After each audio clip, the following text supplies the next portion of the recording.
So we're off to the cabin for the.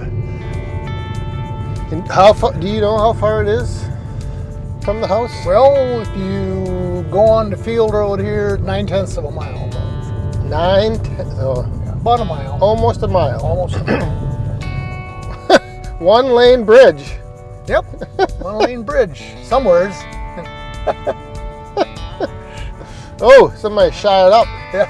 Well, the story behind that, we were driving by Lynn one day, going to church, and Joanne said, "There looks like there's some signs down there in this pile of junk." So we stopped.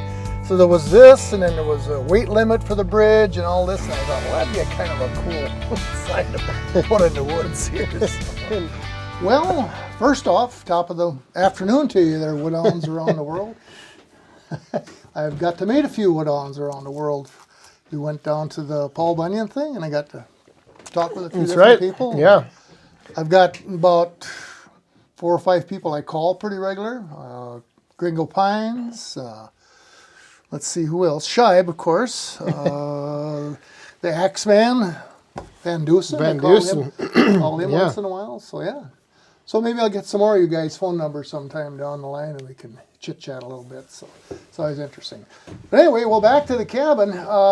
We bought the farm in 1976, and I looked around for a place to put a cabin eventually. Well, I can't say the first year or whatever, but I did come back to this site shortly after I bought the farm. I think we were hunting or whatever. I don't know. And I thought, gee, this is a kind of a nice point here. It's exposed to a pretty good view, and I thought this might be a nice spot. So I kept that in the back of my mind till 1990. And finally had enough, capital built up and time off and whatever, and decided, well, let's do it. So the first year was building the base of the cabin, actually, the deck.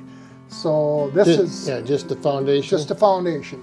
So it's basically on a slope of a hill here, so we had to start putting posts in because it does get windy here, obviously, so we had to make it secure. So we dug down laminated, treated posts into the ground. Best we could, went down to rock. And this being 16 by 24 was the original deck.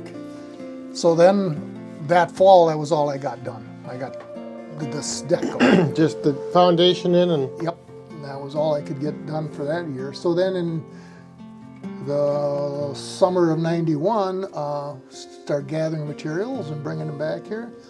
And everything you see in here, all the material came down that trail. Came down the trail. Yep, there was and where the big beams. Okay, yeah, there's a little history there too. So, like I say, everything came down the trail, and the original idea was to have a kind of a beam construction type of post and beam. Yeah, post and beam, I guess. So these beams, they were from Joanne's farm. The barn had blown down, and her brother had salvaged, I think those are 8x8s, I believe, and he had them in a pile. And I knew they were there, and they were kind of covered up, not very good. So I don't know what, I got them probably a year before I actually put them up. It might have been in '89 or something. And I said, what are you going to do with those beams? Oh, I don't know. I didn't have any real idea or whatever. I said, well, I'm looking to build a cabin someday, and maybe I'll use them for that cabin. So what do you want for them? So I don't know, he didn't. He says, you got any tin? He said, I need to make a windbreak or whatever. So I traded a bunch of pieces of used tin for how many feet of beams. Because basically the deck, there's 3 beams that run the outside and 1 in the middle, and then kind of joists come to that. And so I got a really nice pile of beams out of that. And the one of them, for the ridge pole, I call it, that was, I think, 25 feet long.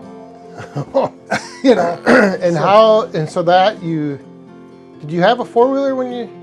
Yep, I had the you dragged them down. The 4-wheeler we had since '87, and we might have dragged them down with the 4-wheeler, or just it's downhill. That was the one advantage. At least we didn't have to go uphill.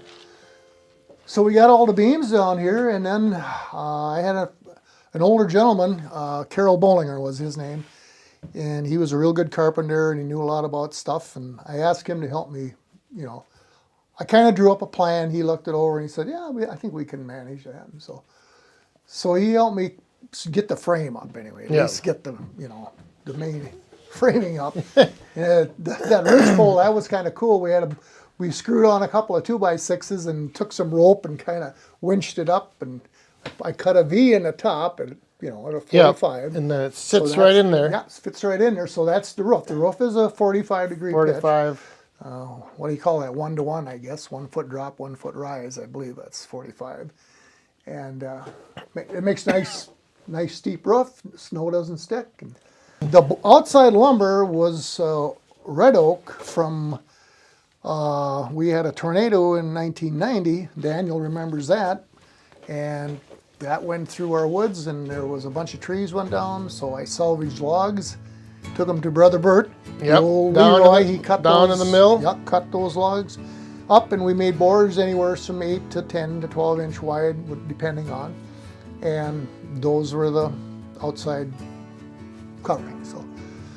So then, was the plan always to have a little retreat just to go to, or was it more like a hunting shack, or just somewhere to get away for a day? Or because you don't really, we haven't there's been nights that we've stayed out here, but being that it's so close, I think one of the nice things is that you can just come out here for an hour or two, watch the birds, relax. There's no power, there's nothing, right? No, it's a dry cabin, no water, no power.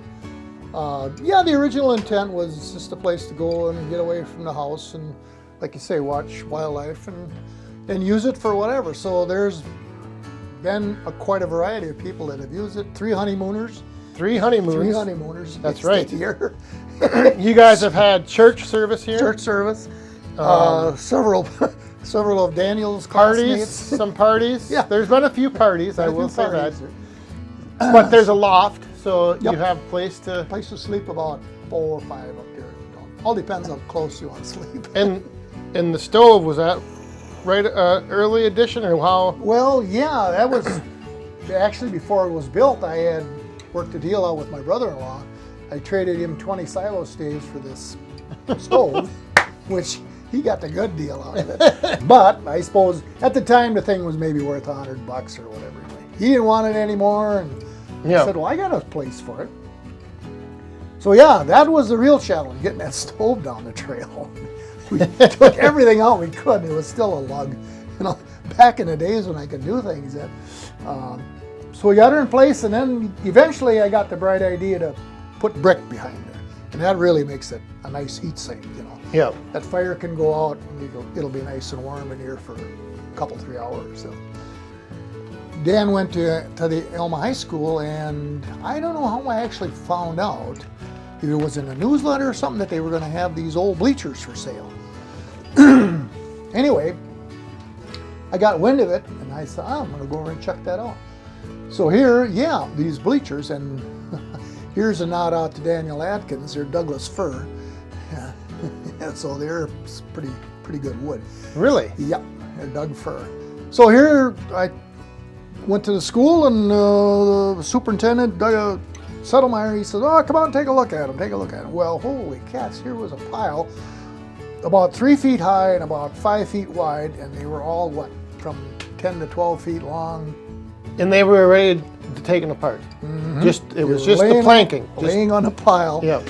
And he said, well, make me an offer. And I said, well, I don't know. So I blurted out $50. And he said, sold. Sold. So he was just trying to get rid of them. Yeah. You mean they do have holes in where they were and they're bolted. Painted, yeah. They were, and of course, hence the Elma school numbers, white and yellow or red. And yeah. So I thought I'd leave that. Kind of a unique little feature. So of course, over the course of getting it first put up until now, we've done quite a few things. We've insulated, and we put on the car siding for interior, what do you call it, trim or whatever. So that's been... But did you ever think when you were first building it that it would become, because just among family, friends, relatives, like, I think, one of the features of the farm that everyone knows is like the cabin. Everyone talks about the cabin. It took off. It didn't take long. Yeah, let's go back to the cabin. Let's go to the cabin. Easter Sundays, we'd always come back here. And Halloween here a few nights. My classmates, we got together for how many years? Right up until COVID, and that kind of ended it. We were all getting up in our mid-70s already, practically, and so that was kind of the end of it. 2020 I think 19 was the last year we had our fall annual get-together, but that went on. So it's kind of become like a remote man cave, because you've decorated it with just stuff from throughout the years and stuff you've acquired and paraphernalia and stuff that we've acquired over the years. And everything, I'm sure, has a story. Yeah. This one thing that's kind of neat here, I found this at the neighbor's auction, and it's an old Brownie box camera, they call it. Still in the box, still has its box set and everything. And you got to wind it up with this big crank here or whatever. You take the photo, or I don't even know how to operate the thing, but that's what do you call it? One of the original pieces of photographic equipment that the common ordinary man could use. So this was probably new in the 50s. Yeah. Yeah, quite the deal. So got a little viewfinder right through there. So yeah. So yeah, it's all a collection of different things like that. So over the years, this way Joanne doesn't have to look at it in her house. It's back here. So it's kind of a treasure trove of. And nowadays, it's you come back here when you can daily. If I can get back here, it's a daily trip for me. And the only thing that would prevent that is like snow. Deep snow. Yeah.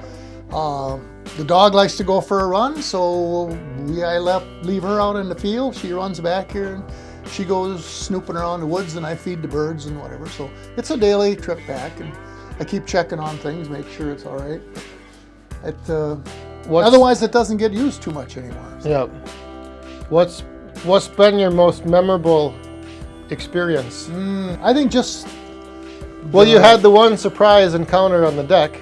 Yeah, that wildlife encounter.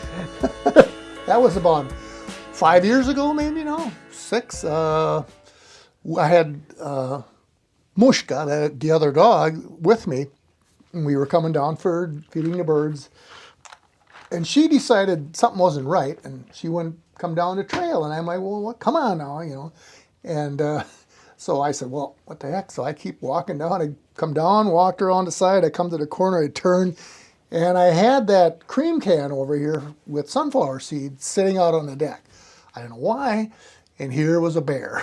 He had the top off, and he had the thing laying on the ground, and he was like eating sunflower. And it was like, oh boy. I turned. That's the fastest I moved for a long time.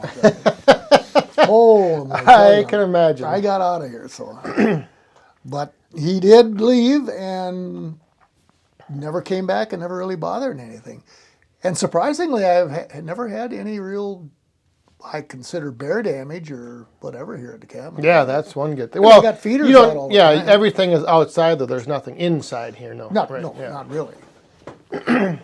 But yeah, he had paw prints up on the window.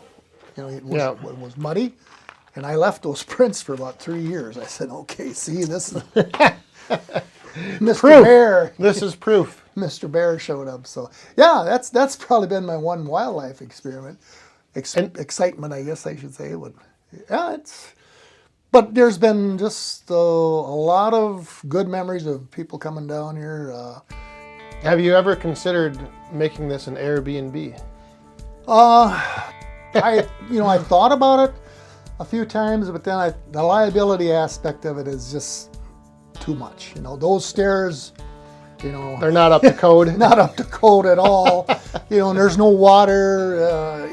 But that's what some people really. Right, I realize that. Yeah. And I'm sure it would be sellable. People would pay to stay. But it's one of those things where it's like, peace of mind is worth more. Make a few $100 and all of a sudden somebody gets in trouble and you, ooh boy. So I said, no, it's everybody that I know, I said, if you need a place to camp out some night, because a lot of snowmobilers go through here, and I said, hey, if you ever get in trouble, pull into the cabin. So yeah. All right. Well, thanks for answered some of you guys' questions, and I appreciate the interest. And I guess we're going to utilize it a little bit more this afternoon. The rest of the family's coming out for a photo op at 3 o'clock. They're going to take there you go. That's Christmas right. pictures off the deck. Here, my sister's coming out for her Christmas card picture to be taken at the cabin. So that's one of those things where it doesn't get used as much as it used to, but still. But it's here to use when needed. Yeah. It's nice and cozy in here now. It's got her up to temperature. So. All right. Do you know the sign off? Stay safe, be cool, have fun. Stay safe, have fun, and be cool. We can reverse that order or whatever we want. All right. All right. See you guys. Sounds good. Thanks a lot. Bye bye.